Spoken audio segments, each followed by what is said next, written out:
The hours late, should go to bed. Near midnight, I believe. But memories keep me wide awake this snowy Christmas Eve. Yes, memories of my kids moved on. Each has their separate life. And how the holidays have changed since angels took my wife. The toys, the food, the Christmas cheer, my wife would bear the load. 'Cause I work most holidays, state trooper on the road. Just sitting in my easy chair, so many years retired, I reminisce of times gone by and all that has transpired. Of all the many happenings that seem to come to light, a multitude of them occurred right on this very night.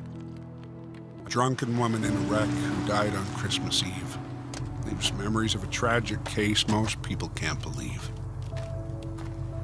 I had to drive to where she lived to tell her next of kin. Found the rundown mobile home she had been living in. The person answering the door I still recall today, a little girl about 4 years old. She said, "I'm Sue McKay." I asked her if her dad was home and felt the longest pause. She said, "My daddy ran away. You must be Santa Claus. My mommy said you'd come tonight if I just stayed in bed and bring a pretty doll for me. It's what my mommy said." I broke the rules that Christmas Eve, did not call child's care. They'd merely put her in a room, and that I couldn't bear. I picked her up, took her home. My wife tucked her in bed and wrapped a pretty doll for her, just like Mommy said. Adopted by a loving home, and soon they moved away. I won't forget that Christmas Eve and little Sue McKay.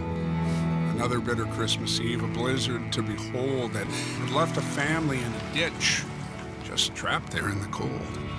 By grace of God, I spotted them, all cold and gaunt with fright, drove them to a motel room to safely spend the night.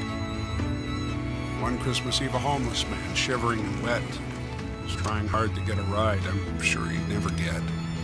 I picked him up and drove him to a diner on the hill to warm his bones and left him with a $5 bill. Strange how when you're all alone, what memories you recall. Think of everything you've done and what it worth it all. Think about my God, my job, my children, and my wife. Would I do it all the same? Could I relive my life? Then comes a knock upon my door. This late, who could it be? A neighbor, or has Santa Claus come to visit me? The figure standing in the cold gives me a sudden fright. A trooper with that solemn look. Dear God, who's died tonight? Flashing back to bygone years, how I'd often stood on someone's porch to bring them news, and it was never good. Is this how life gets back at me for misery I've induced? Where pain I've caused some other folks has now come home to roost.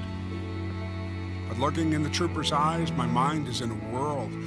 I see a pleasant countenance. The trooper is a girl. She smiled and reached to shake my hand, and silence wasn't broke till a tear rolled down her cheek, and then she softly spoke.